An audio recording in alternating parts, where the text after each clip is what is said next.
All right, what's up, Mob Crew? Let me make sure my mic is working. Can you guys hear me okay? Please put a 1 in the chat. As you can see, I've got a new setup, new background. We'll be updating some things, but going to take it day by day here. But let me make sure you guys can hear me before I keep going. Thank you guys so much for tuning in. I am Chris with Monsters Under Our Bed. We cover murder mystery to the missing. And I'm just going to make sure you guys can hear me okay. And I apologize, there's going to probably be a little echo. I'm going to get some things put up on the wall. I just moved into my new apartment, and I still got some furnishing to do. So thank you guys so much for putting 1 in the chat. So before we get started, we always like to give back by featuring the missing. So we'll get started with that. And it's ironic, we're going to be covering the Lori Vallow case, and here we've got a Lori Day that went missing. It looks like she went missing in October 2021. I believe she's kind of like a transient. I guess she was living in, let's see, is it Phoenix, Arizona? Glendale, Arizona. I was going to say Mesa. She was living in cross streets of 43rd Avenue and Bethany Home Road in Glendale. She was last seen by her family in October 2021, but they said there was a possible sighting about a year ago at a Walmart in Show Low, Arizona. Never heard of Show Low. So if you have any whereabouts about her, let's see if there's any details. It says she has natural blonde hair but does dye her hair at times. She is a Christian woman. Looks like blue eyes. Doesn't give her height or anything. If you have any information, please call 623-930-3300. All right, and we got one more, another one from Arizona. So I got mixed up. This is Phoenix, Arizona. This is LaShondra Dukes. She went missing this year in January 17th. Her last known location was around Castles and Coasters in the Metro Center area. Her phone is not active, which is unusual because she had the same number for years. Her family is concerned for her safety and well-being. She's 32 years old, 5'6", 110 pounds, brown eyes, black hair, and she does have a couple of tattoos on neck and forearm, as it says. So that is Lysandra. So we got 2 people missing out of Arizona there. And if you have any information, you can call 602-262-6151. All right. Thank you so much, Princess. Just got moved on, let's see, when did I move? Friday. And still got some things to do, but very excited. I've got new internet, new setup, so I'm still kind of getting acclimated to it, so my apologies if there's any kind of lag, because before I was with Google Fiber, which you can't beat fiber internet, so I'm back to Comcast. So hopefully everything in the stream will go good. And I just want to give a quick shout out to a couple people here. Thank you, Angie, for the $10. Every donation helps. We're just weeks away. May 2nd is, well, actually, I will probably be leaving at the very end of this month. At the very end of April, just so I can have a day to get 2 days to get out to Texas. But we'll be going out and starting our first cold case. So excited. And then a quick shout out to D-Dez. So we did a stream the other day, and we handed out some free window breakers, and Dee was the one that sent those to me. And she's the one that's covering the cost for the shipping and everything. So if you can, please show her some love in the chat. I was only able to hand out 10, and unfortunately I couldn't. I knew I was probably going to get more emails than I had window breakers. So my apologies for those that didn't get one. We may try this again maybe in a month when I get back from going out. But that's so awesome that building this channel up allows us to give back by doing something like that. And I know 10's not a lot, but it's something, and we'll definitely do it again. So, all right, let's get going. I'm going to take a sip here real quick. Your Comcast is great here at your new place. I hope so. I'm plugged in, so it should be fine. And good to see Jennifer. And let's get going. Okay, so obviously it's the Lori Vallow case we'll be covering today. And I've been covering the case, but since I moved, there was a few days that I couldn't go live, so I haven't recapped this trial, or I haven't covered it since day number 8. And today they just finished day 12. So I thought I just broke down just tidbits of day 9, 10, 11, and then today. They didn't have the audio, but we'll look at some of the transcript from today's date. There wasn't a lot that went on today compared to, I would say, day 9 and day 11, where Colby was on the stand and we got to hear the phone call, which I did edit down and enhance, and we'll listen to a bit of that because it's quite shocking and disturbing. So, all right, let's get going. So I thought before I start playing the video that I got presented for you guys, I thought I would, just in case for those that may not know this case, I think most of you do, there's a lot of players involved in this case. This is why I wanted to cover this case over the Letitia Stout case, because to me there's just so much more mystery and so many more players and just so many levels to this case. It's so crazy. So we have Lori Vallow, a mother of 3. Now she has her first son Colby, then she has her daughter Tylee, and then she had an adoptive son JJ. Now each of the 3 kids on the bottom here, let me get rid of that. Each of the 3 kids on the bottom all have different fathers. So Colby, his biological father was Lori's second husband. Tammy Ryan, her biological father was to the third husband of Lori Vallow, which was Joseph Ryan, which was the husband just before Charles. And then her husband, her latest husband would be Chad Daybell, but before that, Charles Vallow, which would be her 4th husband. Yeah. They would adopt JJ.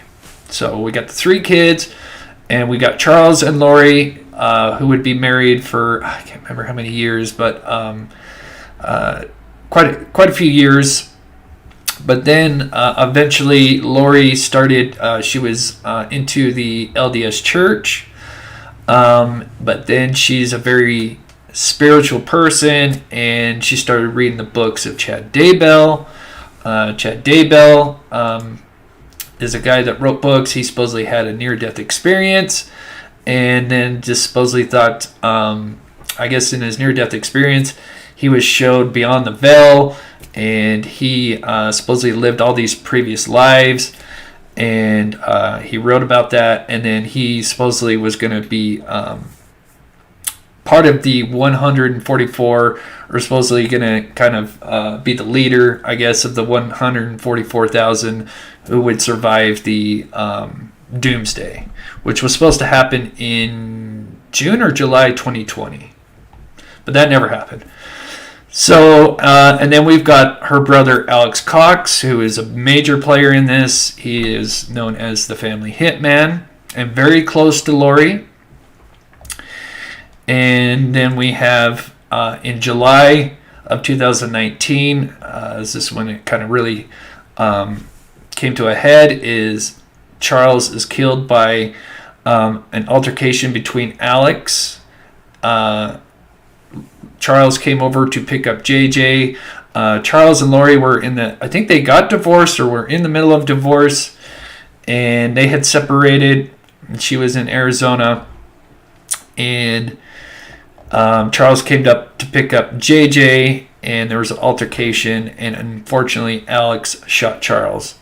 Now they would rule it as self-defense because all the stories of the witnesses that were there matched up, so they never arrested Alex, but sadly later on we would learn that there was more nefarious activity behind it. And then we have her niece, Melanie. So after Charles's death, they would move into, so from Arizona, they would move to Salem, Idaho. So it'd be Melanie, Lori, and Alex.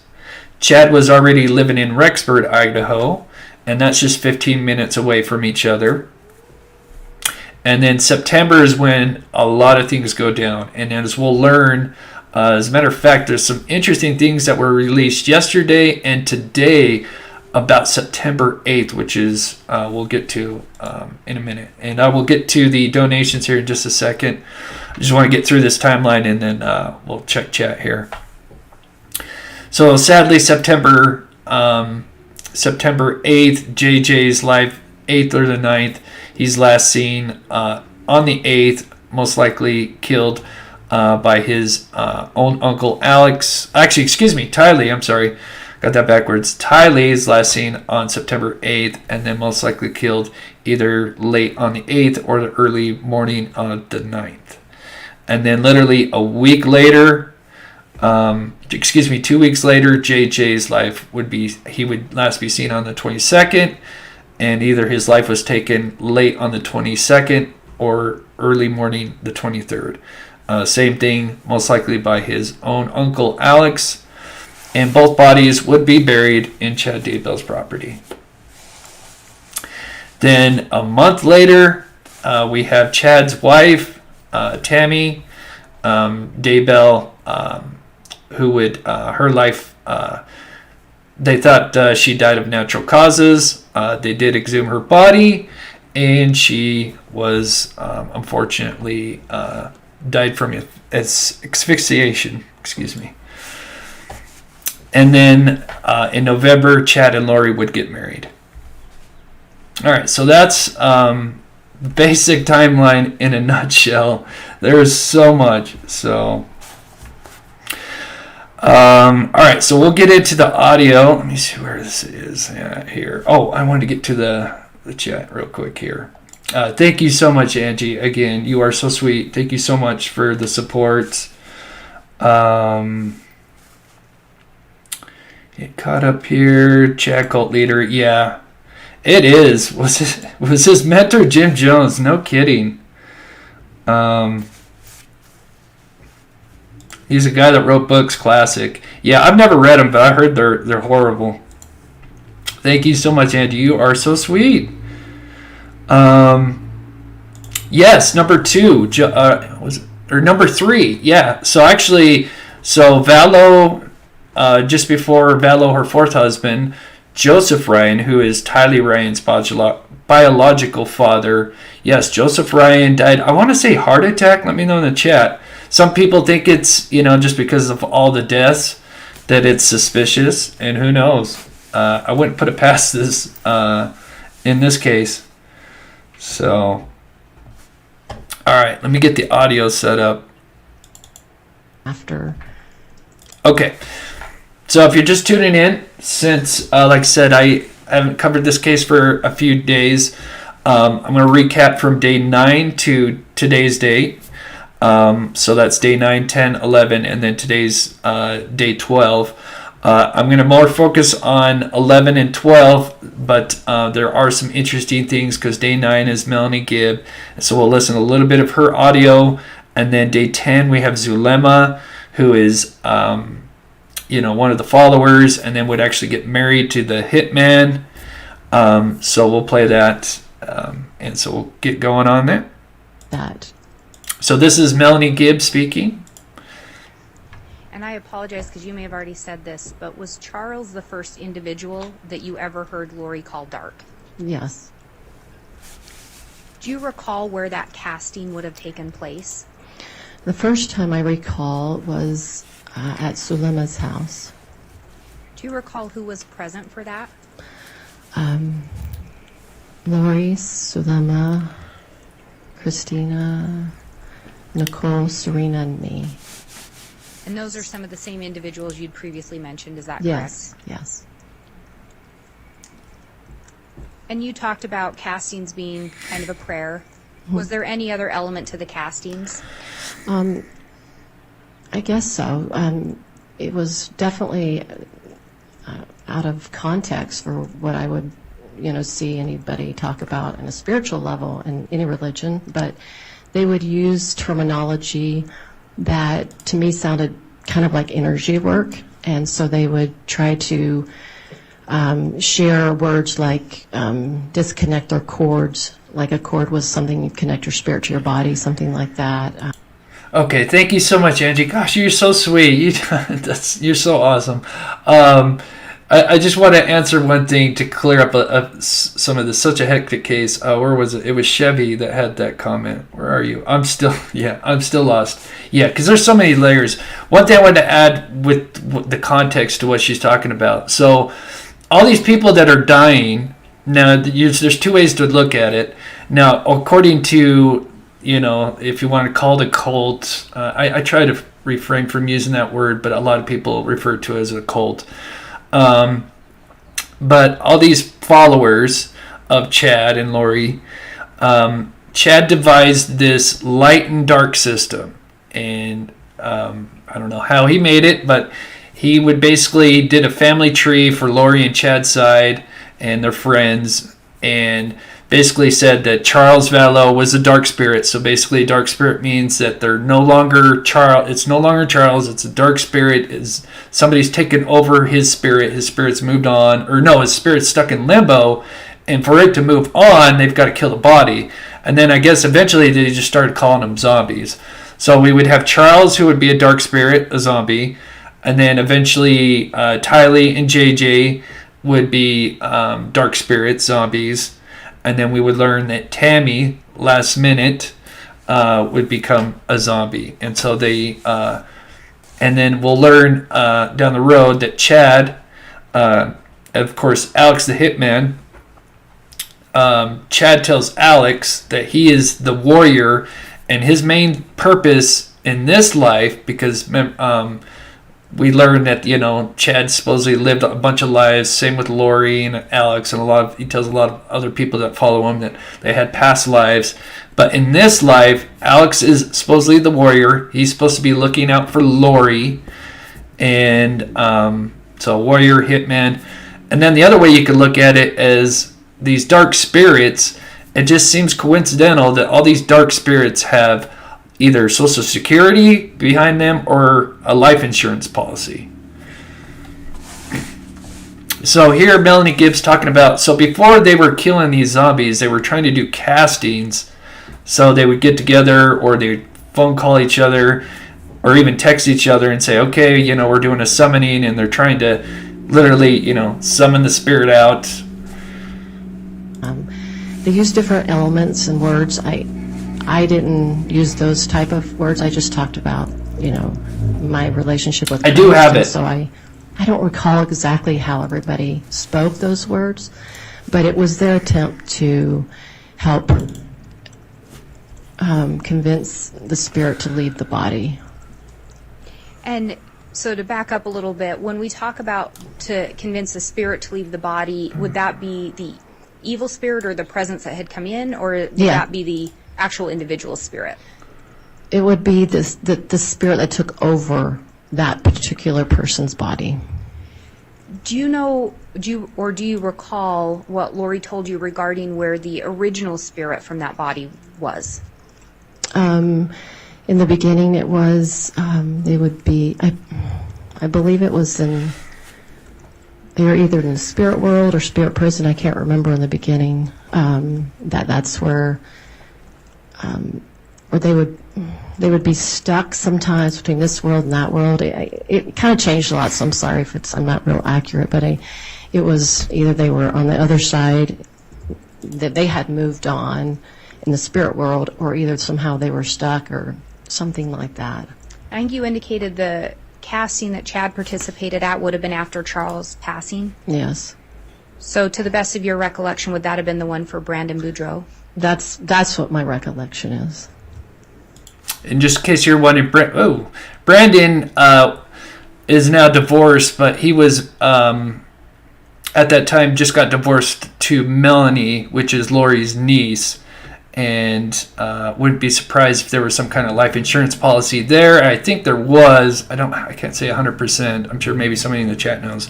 But and he was actually shot at. There would be assassination attempt on Brandon and Tammy within a week of each other.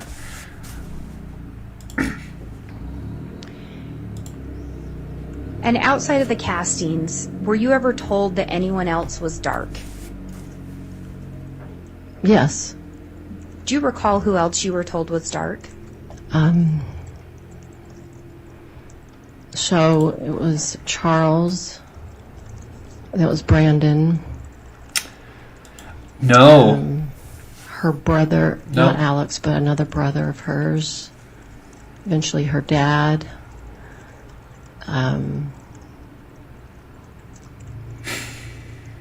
And then Tylee, then Kay, then at the very end JJ, and just random people that I can't recall. But Did Lori ever tell you how Charles died? she did. What did she tell you? She told me that when he came into the house, he was argumentative with her. She had JJ in the car. She had his cell phone. She told me his cell phone was in the car that JJ was in, and that she said that the spirit told her to pick up the phone and grab it. She ran into the house, and he was really angry that he took her phone. And Okay, I think she misspeaks there. I think she meant to say she took his phone. But I think that is definitely the catalyst. Like I said, I can only fit so much in. We're going to move on to day 10 here in a second, but this is just recapping day 9 with Melanie. And there was so much with Melanie. I wish I could put more in. But one of the things, because like I said, this is what set really everything on. I mean, this is the first death in this crazy case. That was Charles. But Charles knew something was going to happen. He was actually text messaging Lori's other brother, Adam, who was good. He was the only guy that was actually talking to Charles on Lori's side of the family, because Lori had told everybody in her family, she lied to her family saying that he was having an affair and she had caught him, and that's why she wanted a divorce and everything. But really, it turned out to be the other way around. But anyway, Charles wanted to confront her about all this stuff, and he even wanted to have Adam to come there, because obviously Adam is related to Lori. It's Lori's other brother. And actually that day, he was texting with Adam that morning and found out that Alex, who normally doesn't stay with his sister Lori, was actually staying at the house. And they literally sent, like, his last message was, something's going down. And Adam replied, I think so, or something to that degree. And so he knew, which is sad. But I think Lori, when he got there to pick up JJ, because he was going to take JJ to school, I think she purposely took his phone, because he lives off his phone apparently. I guess that his job is, I forget his exact job, but I know he was working with like retired teachers and stuff like that, but he needed his phone. But I think that was literally, she took that on purpose to cause some kind of chaos and get him worked up, and it worked, sadly. And they were yelling and screaming. He was threatening her, she told me. And Tylee came out with a baseball bat. She told me to protect herself or her mom, or felt the need to protect them, and that it got heated, the conversation. Then Alex interacted with him, and it became very argumentative. He said that he went to get his gun to protect them, and then he shot him. And when you say he shot him, who shot Charles? Alex. Did Lori tell you whether or not she witnessed the shooting? I don't think so. Did she indicate that she was present for the altercation? Yes. Did she indicate whether or not she'd made any observations regarding the behaviors of JJ? She did. And what did she tell you? She would tell me his behavior was more difficult, and she would tell me his speech was more intelligent, and she would tell me he would say things like, "I love Satan." She told me his he would, climb up on the refrigerator and go top of the cabinets, and he was acting just more aggressive, more. She just tried to. Do you recall the last time you saw JJ? I recall seeing him the Sunday night when he was being taken upstairs by Alex in his bedroom. That's the last time I recall seeing him. Okay, that's not me typing. That's actually the court. What do they call them? The people that type the transcript. That's who's typing. So we're going to move on to the Zulema, but this is very interesting. So she actually spent the night. So sadly, I know we're kind of skipping around, but it's just the order that we're getting it. But so Tylee, of course, was the first to be. Sadly, her life was taken first on either the 8th or the 9th. I got it here on the calendar. 2 weeks later, same thing on that Sunday. Now, Melanie Gibb actually went and spent, I'm not sure how many nights there, but I think this was her last night, but I think she came over to spend the weekend because they were going to do some podcasts and whatnot, and some teachings or some script reading and stuff like that. And so her and her boyfriend, David, were actually spending the night there in these townhomes in Salem, Idaho. And I couldn't find the audio in time, but she talks about what's just crazy is her and her boyfriend David were spending the night there in Lori's apartment. I think she was supposedly sleeping in Tylee's bedroom, and her boyfriend was sleeping in JJ's bedroom. And like I said, I wish I would have got the audio from this. I just didn't have enough time. But she says that David woke up in the middle of the night or early in the morning on the 23rd in a crazy sweat, panic. He had a terrible nightmare. They don't describe what the nightmare was about or anything. But he was completely freaked out. And what's crazy is that was when JJ was murdered, just before that. So it's like he sensed something, which is just so crazy. And do you know what date that was? I believe that was the 22nd. Were you still there you left on that next Monday, or the following day, the Monday? Correct. Did you see JJ that next day? I did not. I don't recall seeing him. Did Lori say anything to you about JJ? I don't remember her talking to me about him, other than she was talking about some of his behaviors and things like that. I know that she's coming up with the same type of theories. Okay, so this is just the last bit of Melanie Gibb. So this is the phone call between Melanie Gibb. She calls Lori and Chad's there. They're kind of on speaker because she's learning. I'm not sure when this call is made. I want to say it's in either October or November. I think it's November. It might actually be December. I'm sorry, because they did start looking for the kids late November. But yeah, Lori had made because obviously Kay and Larry, who were the grandparents of JJ, hadn't spoken to JJ in months, and were freaked out and wanted to see JJ. And Lori kept making up these excuses, and eventually they did a welfare check.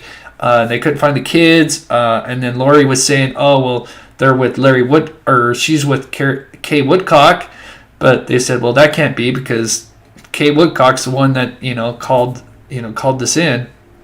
And then she's like, "Oh no, they're with Melanie Gibb, who's in Arizona." Anyway, then weeks down the road, she calls them with a recording because she's now working with the police department and recording this phone call and confronts them about it. But this is interesting. I think this is Chad talking about Tammy because, obviously she would die by asphyxiation in October. So a month after the kids. And it's just not true. My own children were there. They testified that Tammy had been getting weaker and sick, and I begged her to go to the doctor.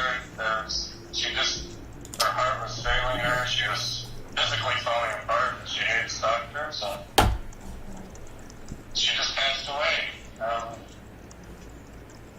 That's how it happened. My son Garth was right there with me the whole time. My kids were at the house within 20 minutes of her passing.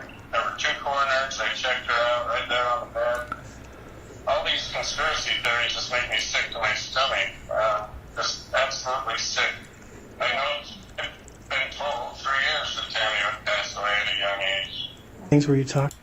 As a matter of fact, I think, and I don't know how accurate that is, but I'm sure that's not true. But there was one of the sons of Chad that did see his mother, and then he had to go to work at like 5 or 5:30, I think, or something, or later in the afternoon. And other than Chad, he was the last one to see Tammy alive. So next to 20 minutes, that's complete lie. So now I think we're moving on to day 10, which is Zulema. Talking about.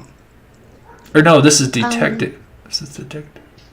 Yes, this is Zulema. We talked a lot about scriptures. We talked about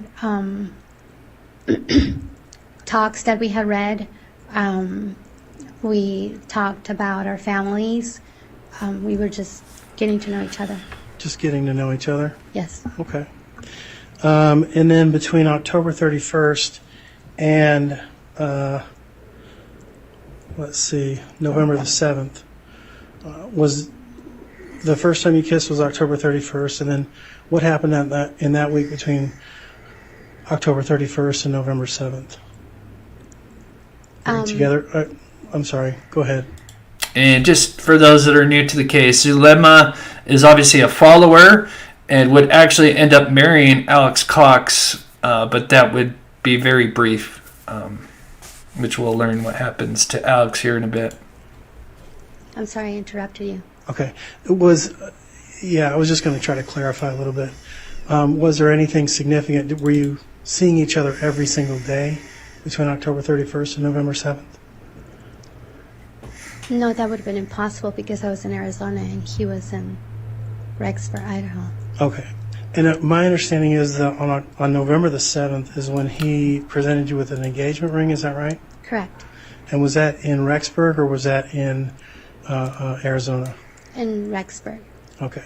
So you came up to see him on November the 7th? Correct. Okay. Were you there for that purpose, or were you there for a conference or for some other purpose and you just happened to meet up with him? No, I came specifically to spend time with him. Okay. So he gives you an engagement ring. Had you guys talked before that time, between Yes. the kissing a week earlier and getting the engagement ring? Did the two of you talk about the possibility of getting married? Yes. Alex was very clear that he was looking for a relationship and he wanted to get married. And you knew that with some sort of a surety. And so I guess my question is, how is it that you knew him between August and December, and you knew this much about him, and you didn't really spend that much time with him? So is it maybe possible that you didn't know him that well, and that maybe he wouldn't do anything for Lori?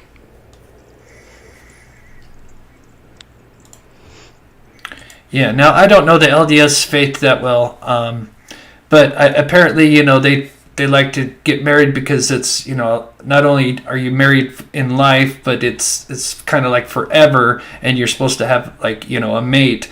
And so for them both being single, there was a lot. You had Alex and Zulema getting married, both followers. Then you had Melanie Boudreau, and I can't remember the guy she got married to. I'm sure someone in chat can remember the name. There's so many names. They would actually both get married, I think, the same day. And let's see, let me pull up the date here. Chad and Lori would get married on November 5th, and then I think their marriage was sometime later in November. Alex Alex and Zulema, and then Melanie and her other husband. I would have to disagree on that, and the reason why I have to disagree on that is because of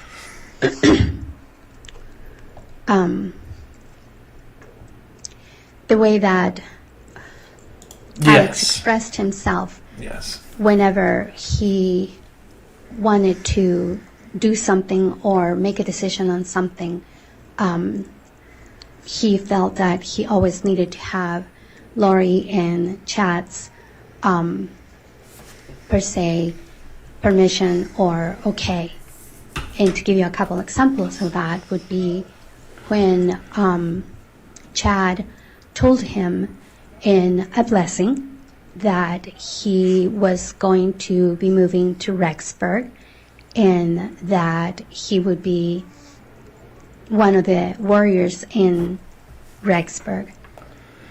The following day, he took a plane and came back to Rexburg with Chad to immediately come and check out the area. Yeah, shit. I don't want to pause there because you bring up an interesting thing there. I think Zulema may know more than she's saying. It's possible, but the reason I think, in my opinion, that it took a while for her to answer the questions makes me wonder if her first English is her second language, if that makes sense. Because I've worked, with a lot of Hispanics, because here in Utah, and yeah, sometimes obviously English is their second language, and sometimes it's, English is one of the hardest languages. I remember when I took Spanish, and our Spanish, it's funny to learn this from the Spanish teacher and not the English teacher, but the Spanish teacher told us, this is one of the easier languages to learn. But he said one of the hardest languages to learn is English because we have silent letters, and we have words like one that have so many different meanings, and two, and different. So I just wonder, and then to express herself, but she did definitely take a lot of time. But it seems like every question was like that. So it wasn't. To me, it was consistent the way she was always taking time to answer the questions, so it just makes me wonder if that was the reason why.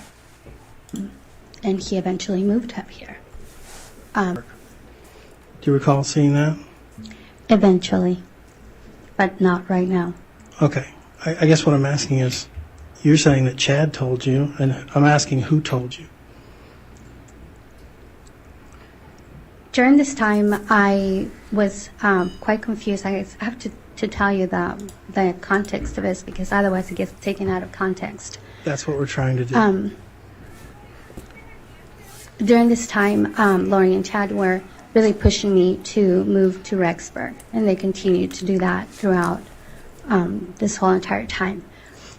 Chad had even given me blessings telling me that I needed to move to Rexburg. Okay. Yes. Okay. In fact, in Exhibit B, at least 14 times, Lori calls you a goddess or a powerful being. Yeah, and so this is kind of the last part of Zulema, and then we're going to move on to Colby, which is really the heart-wrenching. I mean, it's all heart-wrenching, of course, but Colby was tough. This is the last little bit, but we learn, obviously, the arranged marriage, they're getting kind of forced together, and then, so obviously on a dime, we learn that Alex moves, to help, protect his sister, but Zulema, she's got kids, and she's still in Arizona, and she's got Tad telling her, oh, you're a goddess, and, you were meant for this. This is your purpose in life.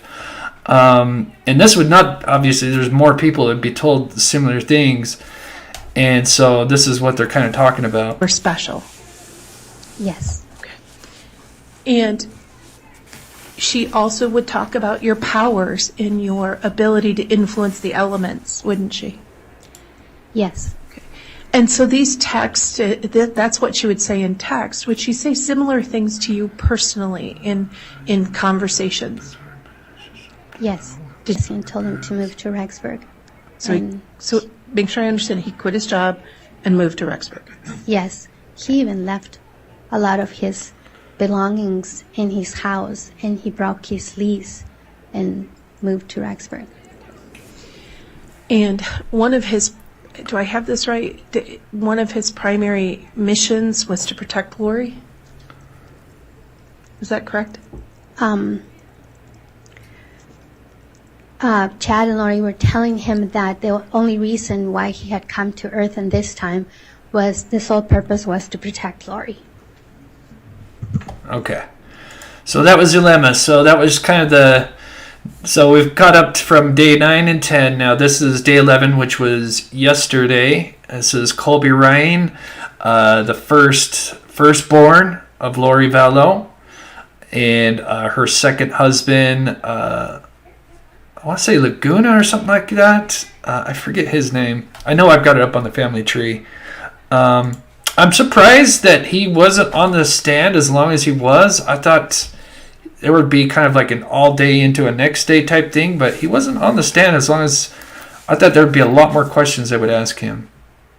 But I heard the defense, which sounds like they may not have maybe any witnesses except maybe 1 or 2, but it sounds like he could be called on the defense side for kind of like a character witness, I guess. Because he said in the documentary and Netflix, he was a good mother, which we've heard from other people, like even Larry and Kay say, growing up, their kids, Lori took good care of her kids. That doesn't excuse what she did, obviously, but kind of surprised that she isn't going for an insanity plea. State calls Colby Ryan.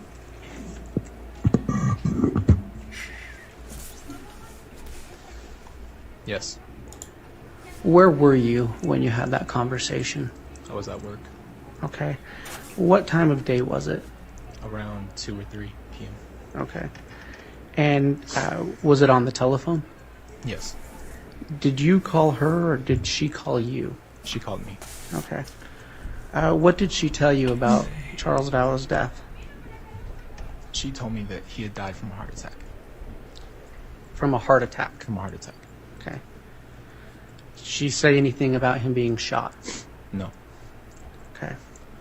1:30. Okay. What did you see when you got there? When I opened the door, Tylee had answered the door and gave me a hug, and I didn't see anybody else in the house when I opened the door. Okay. Did you go inside? Yes. What did you see when you went inside? After I saw Tylee, I saw Alex sitting on the couch watching TV. Okay. And did you observe anything out of the ordinary about Alex? And let me clarify, is this Alex Cox? Yes. Okay. And just to give context to this, for anyone that's wondering what's going on, what they're talking about, this is July 11th, 2019. This is when the incident between Alex and his brother-in-law, obviously Charles Vallow, where he shows up. Charles Vallow shows up to pick up his son JJ, and he was going to take him to school. And of course, then Lori devises a plan to take his phone, and I'm sure he obviously was there, probably a little upset because of just everything that she had done prior to this, accusing him of having an affair, which was basically more or less the other way around. And then a big argument ensues, and then sadly Tylee Ryan comes out with a bat, and I think that really escalates everything. And then he grabs the bat from Tylee, and then supposedly he's swinging it around, and then basically everyone leaves except Alex and Charles, and then supposedly Charles hits Alex over the back of the head, which I think if he actually did, he would have been knocked out. I don't believe he was actually hit. I'm sure after the gunshots, I'm sure he probably whacked himself with something over the head to make it seem like he got hit on the back of the head. Which I'm surprised it'd be the back of the head. Who would turn away with somebody that's got a bat, So I don't believe that the wound on the back of his head, because he's going to, when Colby arrives after everything went down, and his mom told him that his father, or Charles, died of a heart attack, he's going to learn that he was actually shot. And so he gets there and finds that Alex is sitting there on the couch with a bandage over his head, and everybody's just kind of nonchalant. Did you observe anything out of the ordinary about Alex Cox? Yes. What was that? He was wearing a white bandage around his head. Okay. Did you speak with him? Yes. What was the nature of that conversation? I asked him why he was wearing the bandage, and he said that he got hit in the head with a bat and then shot Charles. Okay. Was that the first time you heard that Charles had been shot?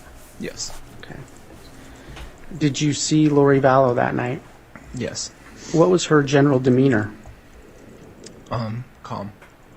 Okay. By who the Sure. speaker would be. Thank you. Mr. Ryan, in regards to the question I just asked, were those conversations with Lori Vallow? Yes. Okay. And you testified that she would frequently tell you that she and Charles were out of money? Yes. Thank you. Did you happen to speak to your mom that day? Yes. On September 8th, 2019? Yes. Did she tell you where they were? Yes. Did she... So sadly, September 8th, they would go to Yellowstone National Park. It would be the two kids, JJ, Tylee, their uncle Alex, and Lori, I believe. And this would be the last time he spoke with Tylee in some form or fashion, or heard Tylee's voice, I think. And never, I think he was texting about some money. And so I'll just go ahead and play it. Were you able to hear Tylee on that phone call? Yes. Where were they? Right? They said that they were in the Yellowstone gift shop. Okay. Is that Yellowstone National Park? Yes. What was the purpose of that contact? They were asking where Tylee was first, and then afterwards they asked me where JJ was. Okay. Was Tylee with you on November 27th of 2019? No. Was JJ with you on the night of November 27th, 2019? No. At that time, had you had cause to be concerned about Tylee Ryan? Yes. What gave rise to that concern? My conversations over text with her. Okay. And what was it about your conversations in text with Tylee that gave you concern? When I first texted her, I had followed up with a few different phone calls and FaceTimes. And then the texts I was receiving back were just in different language than how Tylee would type and talk, and just the way she used her punctuation and things like that. It was just different. Oh, and this is something I did in a live earlier, and unfortunately when I moved, I put everything on my separate hard drive, but I need to get this next time. But because I was looking at some emails, some screenshots from like the Netflix documentary, where we see some emails from Lori, even one that she sent to Colby, and it's so crazy because her habits are lowercase. Seems to write a lot in lowercase, and I know she says Colbs, Colbs, and it's so interesting because, of course, his brother Colby was thinking he was texting his sister Tylee from September 9th on until the police got a hold of him on like the 26th or 20. I think it's the 26th. When they were looking for the kids. But in that time, he's texting Tylee, but it's actually Lori that's sending the messages back. And I took some screenshots of one of them that's on the Netflix documentary because he goes through his phone and shows some of them. And it's interesting because I had an email pulled up and one of the text messages pulled up, and it's literally the same like text style. So you could clearly tell it was Lori, pretending to be Tylee, and there was always an excuse why Tylee couldn't call his own brother, and just what a terrible, terrible situation. So was it fair to say you felt like it wasn't Tylee you were speaking with? Yes. Okay. Oh, really? And do you know approximately how long you continued to receive text messages from her after you That's felt good. like it changed? A little bit after her birthday, on the 24th, September 24th. Okay.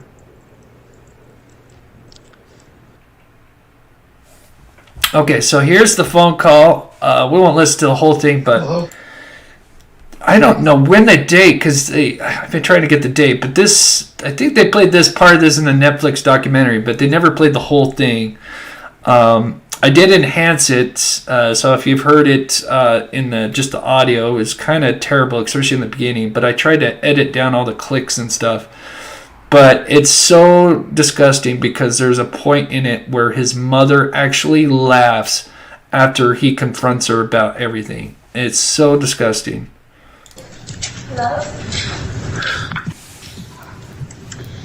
So obviously she's in jail. This is sometime just after they found the kids in June of the next year, 2020. Hello? Hello? Can you hear me? Yeah, I can hear you. Do you watch? Oh, wow. You think you can hide from me?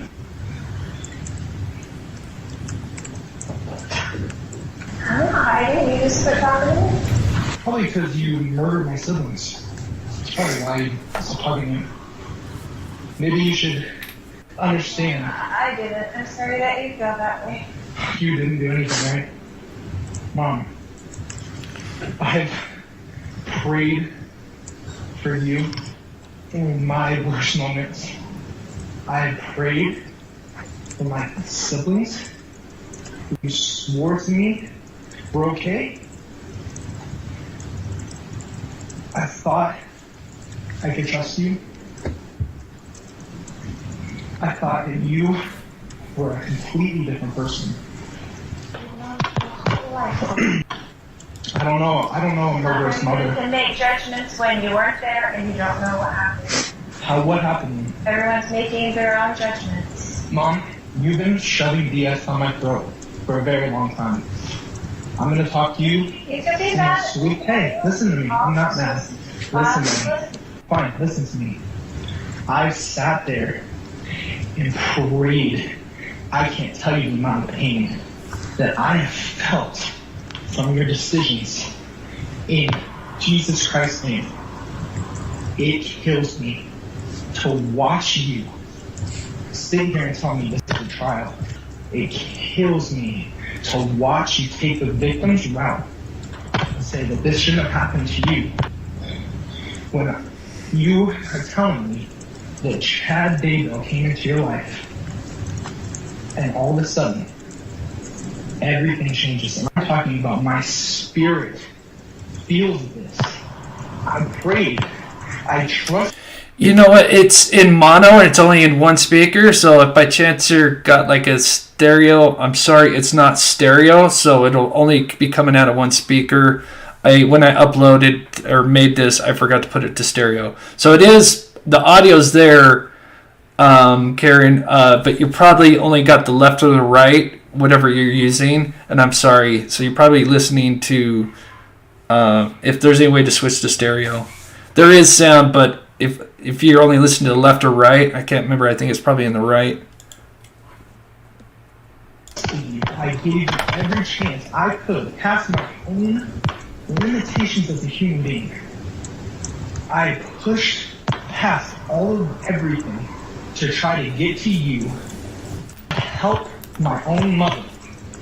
You lied to me, specifically to me, more times than I can count about this. To know that they're gone and you knew, and my phone's being texted by my little sister who's not even alive, my little brother who's the sweetest little kid ever. For what purpose? Can you tell me if this is God's will for my whole family, including my stepfather, to be dead? Okay, I'm going to pause it there for just a second. I just wanted to add to this, which was really sad, is so they were questioning Colby and stuff, and I don't know if they were finished at that point, but they had him off the stand. I don't know if they were in recess, and so he got off the stand, and then they were going to play this. But to have, when they're going to play audios and stuff, they have to have, a defendant or a witness on the stand, excuse me. And so it was terrible because they had to call him back to the stand to play this. So he had to sit there and listen to it while sitting up there, and you can hear, the sniffling. That's Colby having to sit up on the stand and listen to this. And we will talk about the interactions between him and his mother when he was on the stand at the end. We've got the people that were there at the courthouse yesterday. They did say what transpired, because he did look over once, and then she looked over a little bit, and then there was one interaction at the end that was very interesting that Colby did. Everything that you try to tell me, you can tell me right now that Jesus Christ, the Savior of the world, is on your side. You tell me that with all the conviction in your heart that Jesus Christ is on your side right now. Please. I can't tell you that. Say it. Say his name. Say that he told you. And you followed him like exactness. Because I have prayed for you. I sat there and tried my best to forgive you and Chad and Alex. And I was deceived. And I was broken by my own mother. What are you doing? What are you doing? I prayed to Heavenly Father, and I said, you tell me, Father. Okay. Have all made these judgments. They think they know what happened. They think I don't care about other people. What happened. They think they know who's responsible. Do you know that you told me?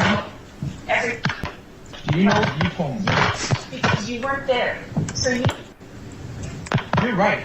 I wasn't there. I was kept That's in right. black. And one day, you will know. Murder. One day, Murder. you will know what actually happened. You're right. Because you know what, Mom? And we all will stand there with everything into the light. You're absolutely right. He will convict the people who act in his name with pure blasphemy. Is this funny? This is funny. Oh, I can't believe she would laugh right there. That was the laughing right there. That's just so someone. So there's a little bit more. She doesn't say much more than that. It's basically him. Yes, there's a dog barking. She's taking the dog. That's the only noisy dog that's out there. He's a little bit of a yapper.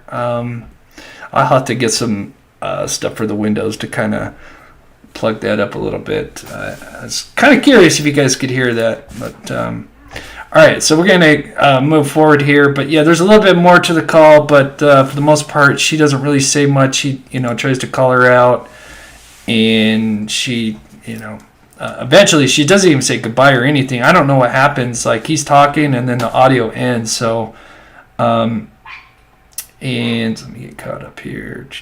Okay. So, let me see if we're here.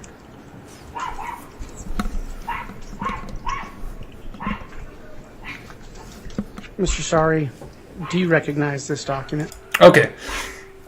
So that was the end of day, let's see.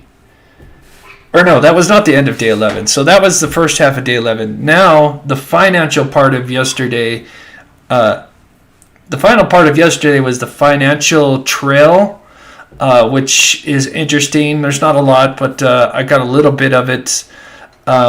We learn, like I said, you could look at it two ways. Are they zombies, or is it just coincidence that all these people that are sadly getting their lives are taken? Like I said, I have to use my vernacular because I can't use red rum. is it because they had life insurance or for the kids Social Security? Because we learned that she's getting the Social Security benefits because, matter of fact, of course, she wanted the life insurance from Charles Vallow, but that got switched at the last minute. He knew something was going on, and before the divorce, he switched it to the beneficiary to his sister Kay instead of Lori. Of course, she was upset about that.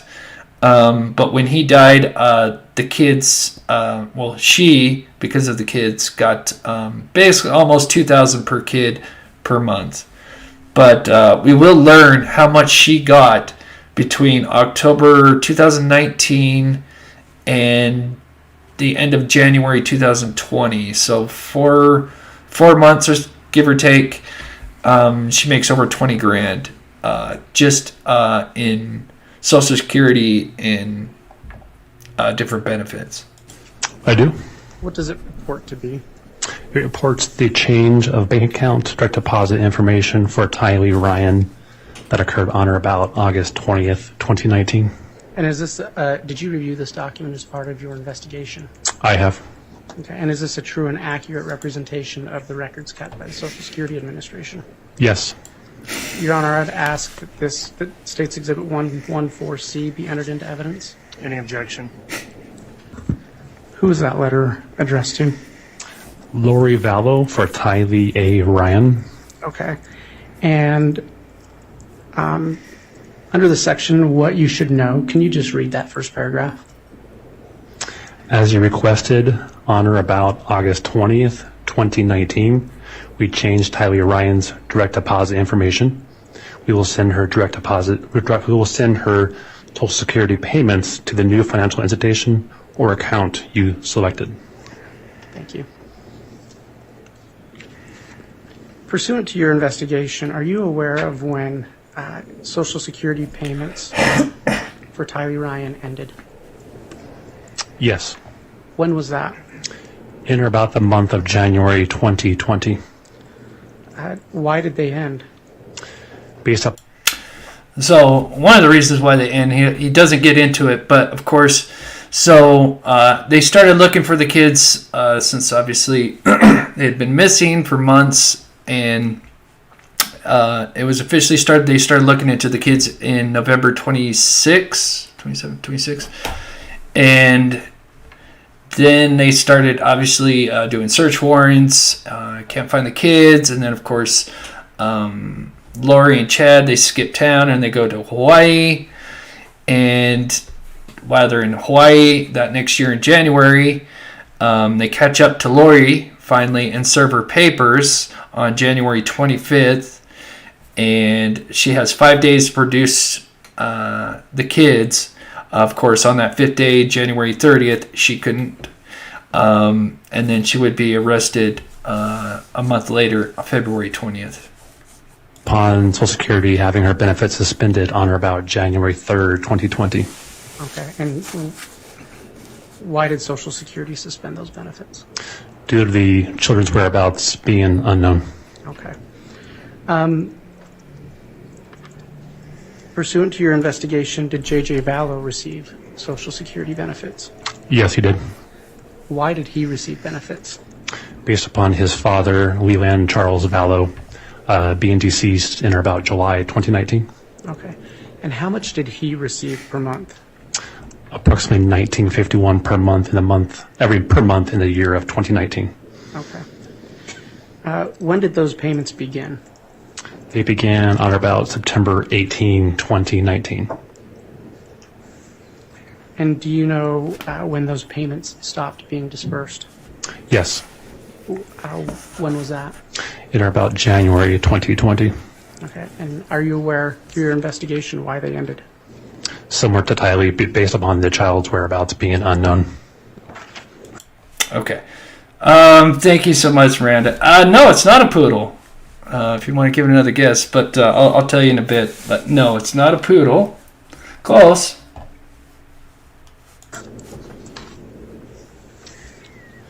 Did Lori Vallow ever report to the Social Security Administration that Tylee Ryan died or was missing? She did not. Did Lori Vallow ever report to the Social Security Administration that JJ Vallow died or was missing? She did not. Did Lori Vallow ever report that Tylee and JJ had moved from Arizona to Rexburg? She did not.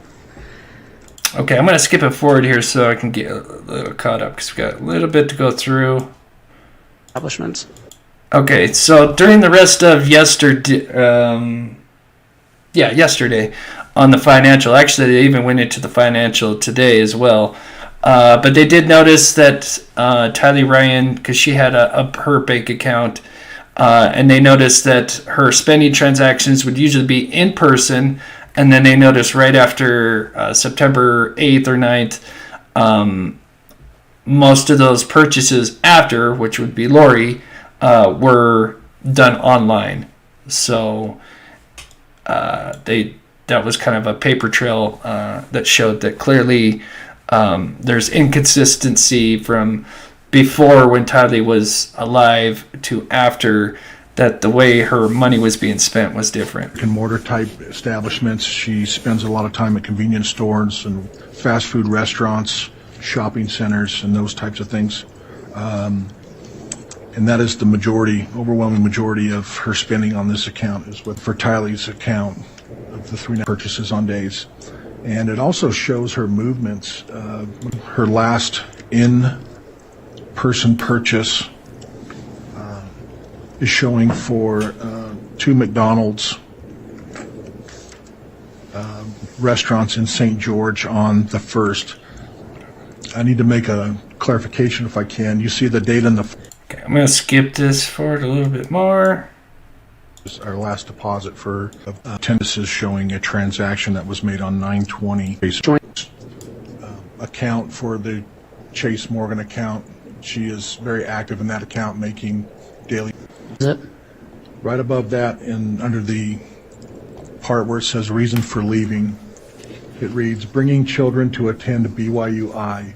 My daughter graduated high school at 16 and wants to attend BYUI, but is too young to live alone.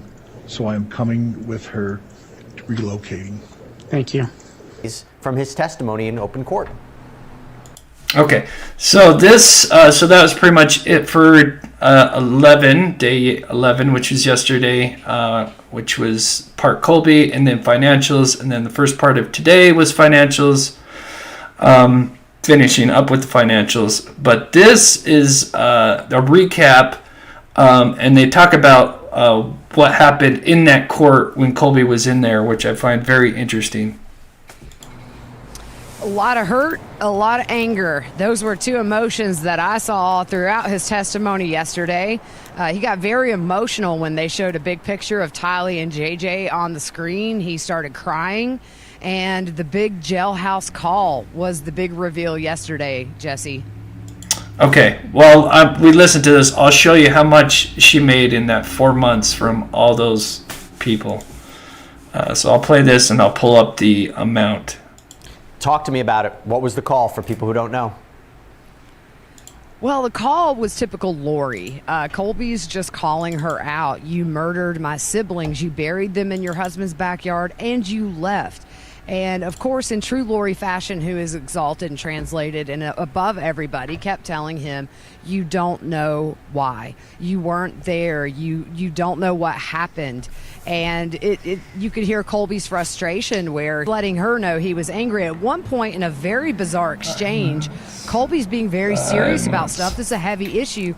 Lori laughs out loud to him on the phone. I thought it was somebody inside the courtroom and was looking around, as were a couple of other people, but just not taking it seriously. She would go from being very sad to telling her who she was compared to where she is now. Okay, let's just be clear about this phone call. Do we know when it was recorded, at what point in the case? I mean, were the bodies discovered yet? And did she ever at any point in this call signify that she knew what happened to the kids or was a part of what happened to the kids, or was she very evasive?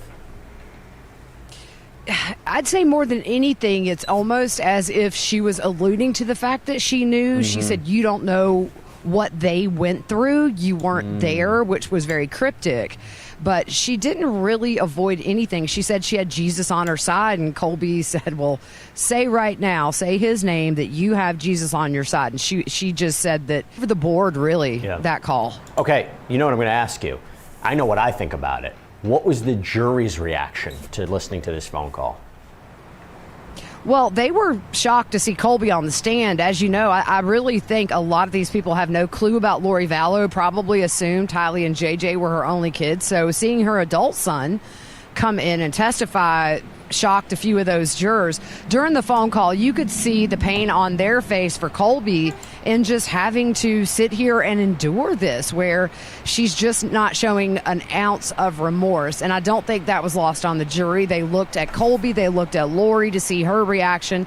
At times, she did cry, not during the phone call. She wiped her face. A couple of people that could see her face when he walked in, she said, "There's my baby," or something to that effect. But I think that phone call was very impactful on the jury because they heard with every sentence her just not owning up to anything. In fact, more demeaning Colby in a way of, you don't understand yet. That's my baby. What was his demeanor towards her? I mean, okay, so I'm going to pause that for a second. Thank you so much, Call Me Kitty. I love that name. Call Me Kitty.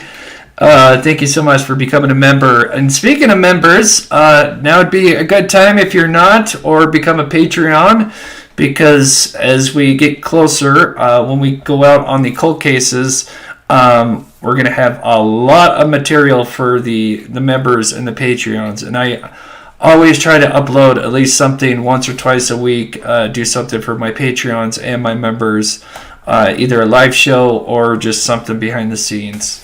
I try to mix it up when it comes to the members. So thank you so much for supporting the channel. You guys are so awesome.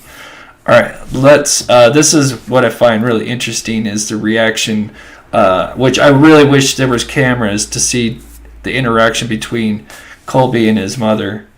He looked at her at any point? Back to the one question you asked, I don't know when this phone call was recorded. I think it may have been more recent. He talks about coming to Idaho, and he wants he wants Lori to look him in the eye. But as far as the demeanor between Colby and Lori got emotional at times listening to him testify, wiping away tears. Colby not happy to be there and did not look at his mom except for a couple of times when he knew she wasn't looking at him. And then when he got up to leave that courtroom, when he was released from his subpoena, he turned to his mom and gave a look that I only saw that he gave Chad Daybell in Rexburg when she was extradited and arraigned. It was a look of disgust and just, I don't want to say hatred, but very much consolidated all the pain and emotions he's feeling in one look he gave her that lasted for about 3 to 4 seconds as he walked away, what it seems. By the way, Colby Ryan aside, there were some fireworks, I understand, yesterday in terms of someone getting kicked out of the courtroom. Am I right about that? What happened? Yeah, they did remove one person who was accused of possibly taking a photo of Lori the day before. I know the person. I don't think that they would do that, but they were removed, and I believe that would be embarrassing. Get kicked out of a courtroom like that, such as this one.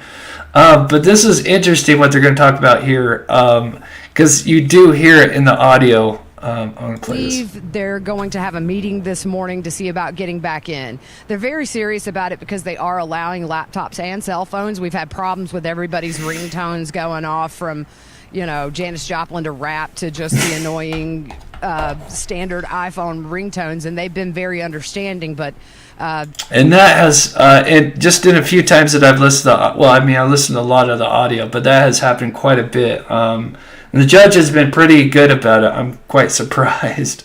It's so different to hear ringtones going off. So wild. Very strict in there as far as picture taking. When we stand for the jury or the judge, we are not to have our phones or laptops in our hand because they're going to assume you're taking pictures and they will confiscate your devices to check. Listen, you're not supposed to break the courtroom rules. You're not supposed to take photos. Having said that, I think a photo of Lori would be much better than the courtroom sketches we've been getting. I'm sorry, I don't mean to be critical, but that is so not accurate about what Lori Vallow Daybell looks like. I don't even have to be in that courtroom, and I know that's not an accurate sketch. I don't want to poop on the artists, yet some of the sketches are like, wow.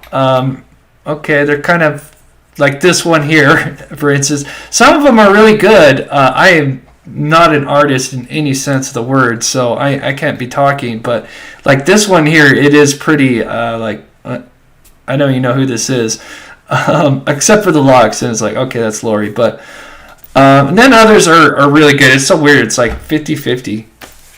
JJ, I won't even have you respond to that. You're a good person. You're not as mean as I am. But anyway, that's a separate issue. Let me ask you this. Today, okay, what do we expect? Who's going to take the stand? Any idea about where the prosecution's case is going next?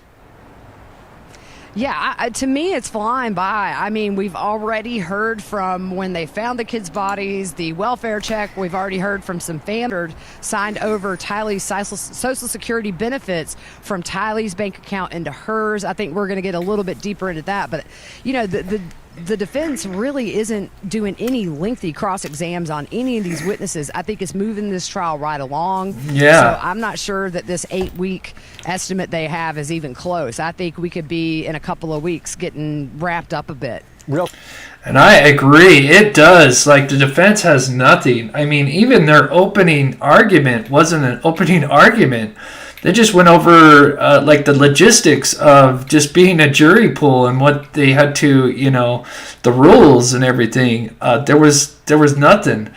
It wasn't like Casey Anthony case where, you know, you got completely sidelined with this alternate theory that, you know, her daughter accidentally drowned in the swimming pool and the mother and her father were there, and, you know, and they all panicked or whatever, and then it was all the father's fault because he wanted to hide it from her or whatever, you know. But just that was such a bombshell just from opening arguments.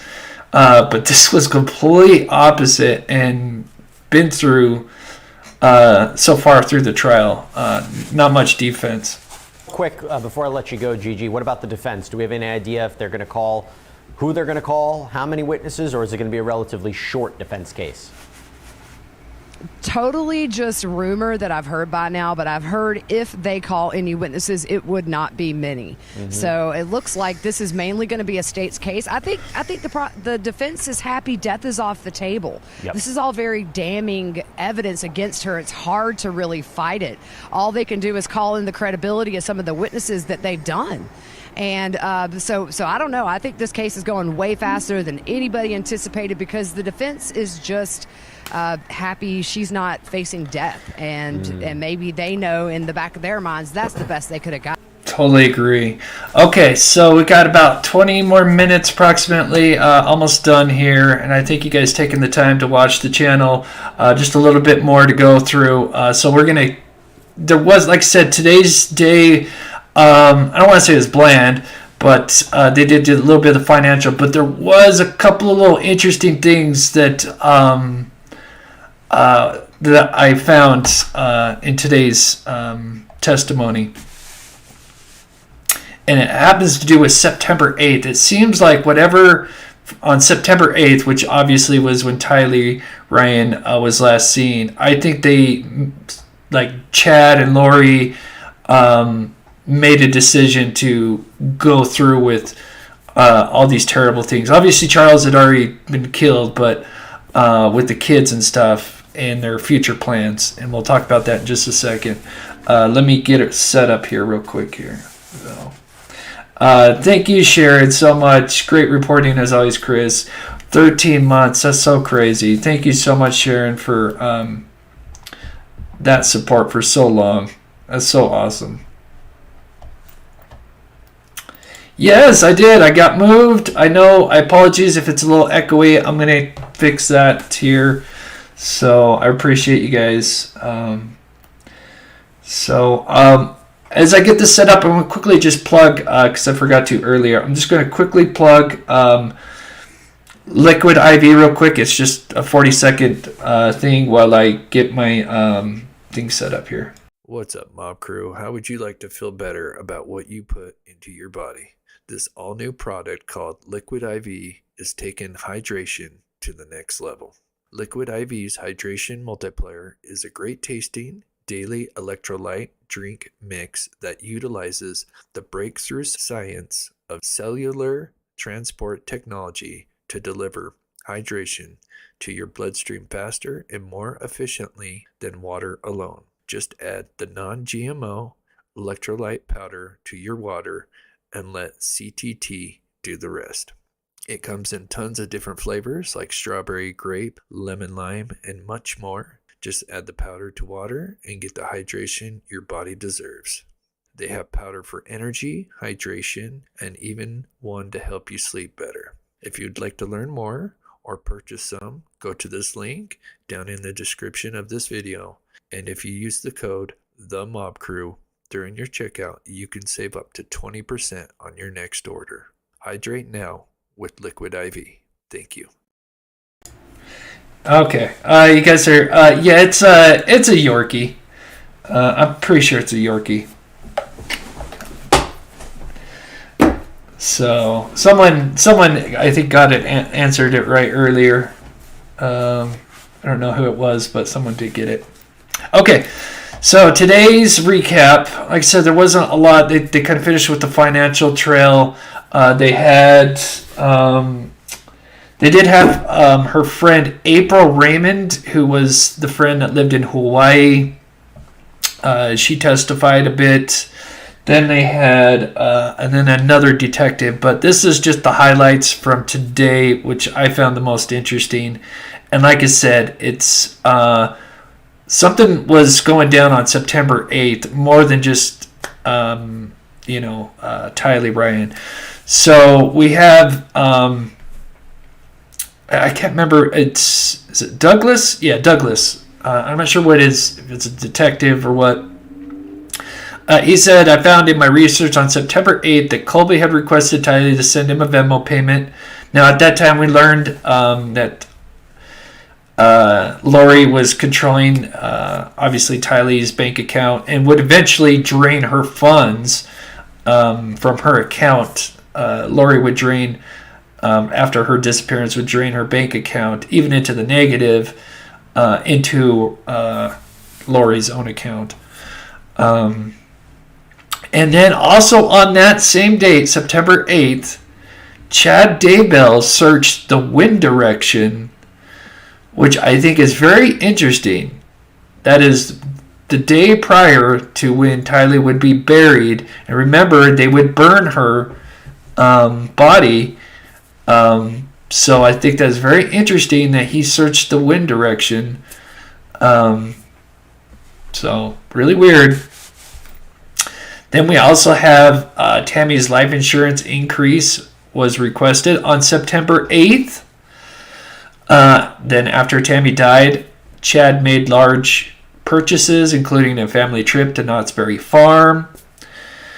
And then Douglas says during his research, then we fast forward from September 8th. But like I said, I think that's so crazy that they're bumping up life insurance.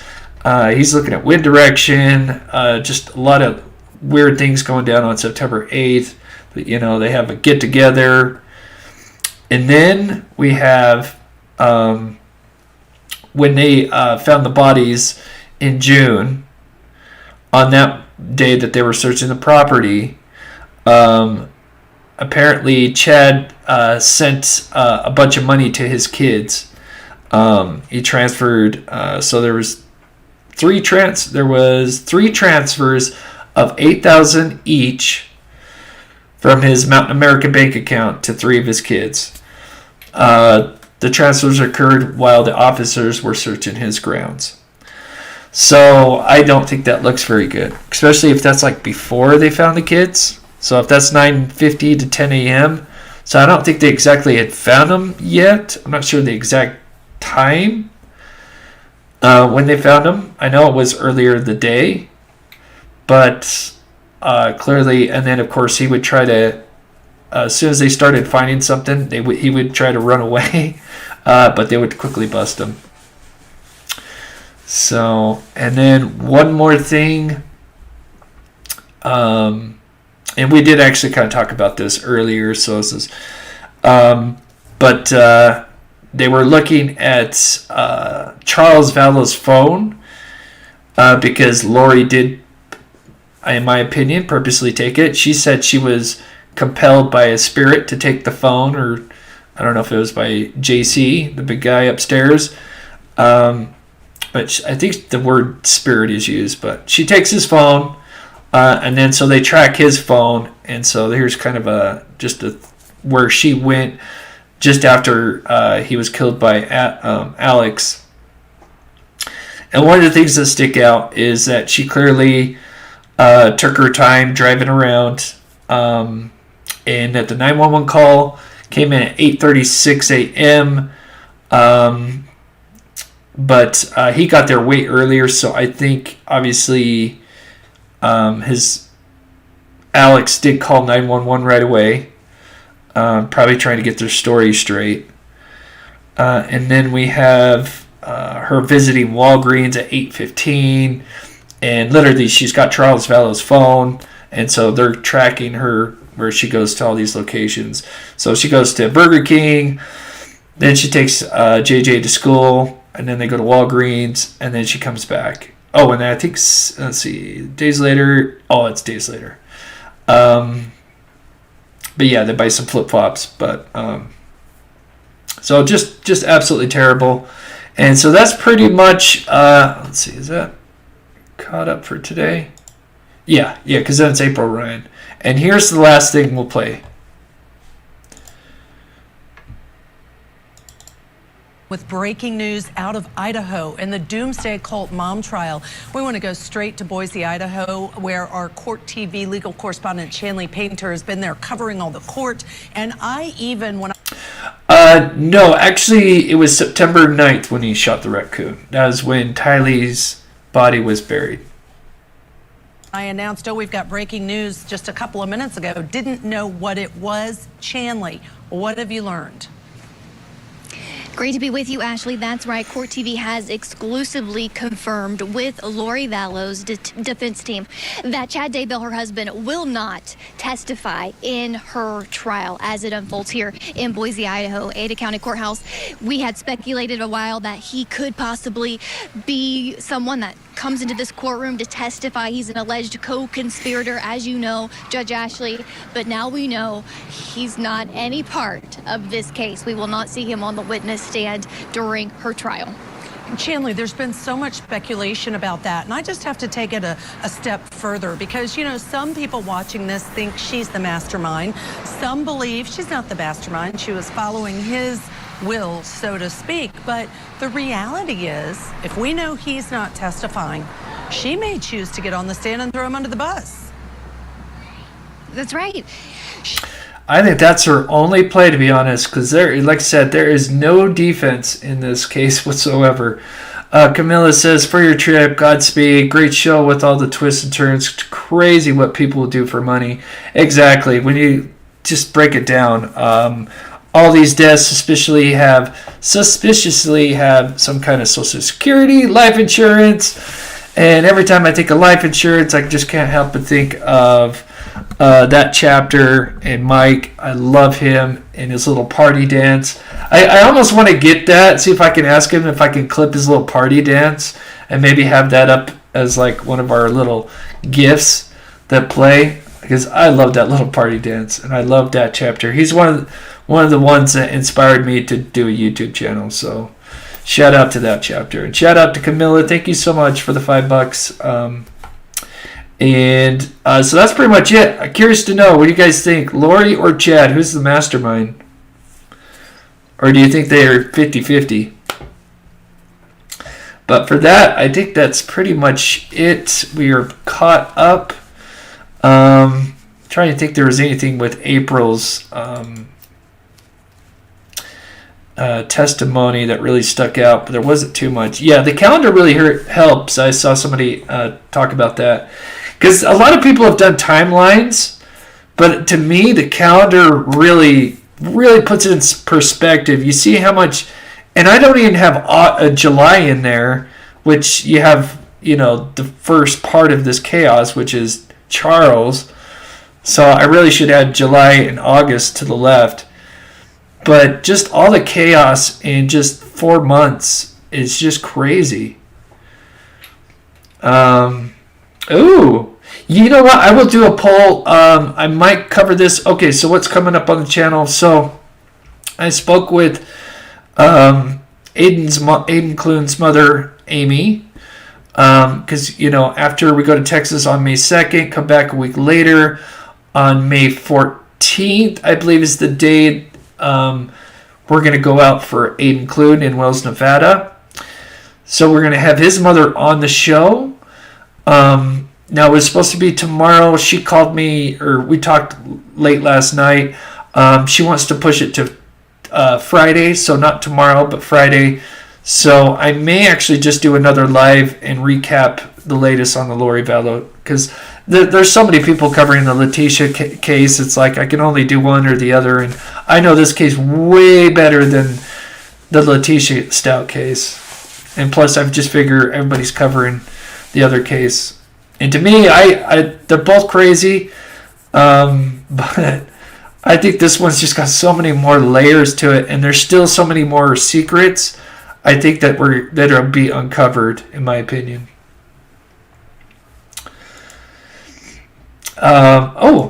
Left-handed RN, thank you so much for being a member. Did you change? It used to be Purdue. Is that? So you changed it to left-handed. That's awesome. Love your channel. Thank you so much for being a member for 3 months. That's so awesome. And thank you for the $5.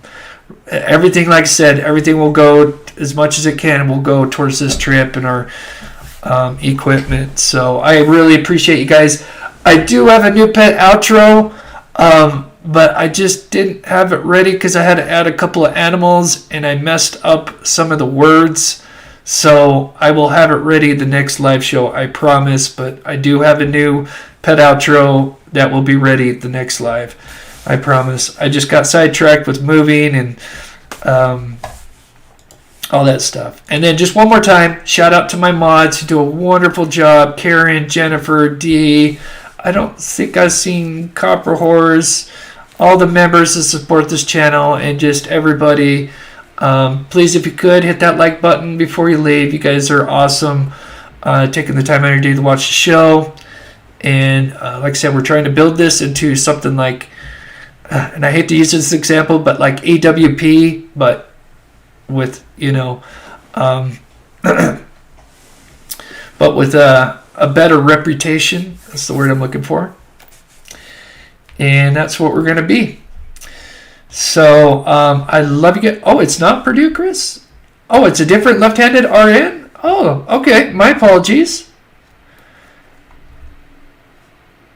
People switched their names, so I was just wondering. Okay. Thanks for the clarification. Yes, love the mods. Mods are amazing. They do an amazing job. And like I said, give a big shout out to Dee.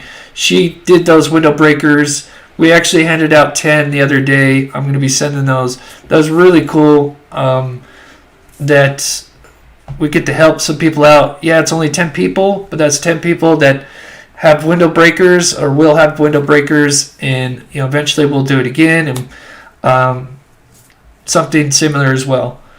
So maybe we'll make our own, do the same thing. So, all right, with that, I'm going to go ahead and play the pet outro, and I think I might do another live tomorrow. I'll put a thing in the community post if I do. And then Friday, I guess we're going to have the interview with Amy. So that'll be the schedule. Love you guys. Be safe.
you.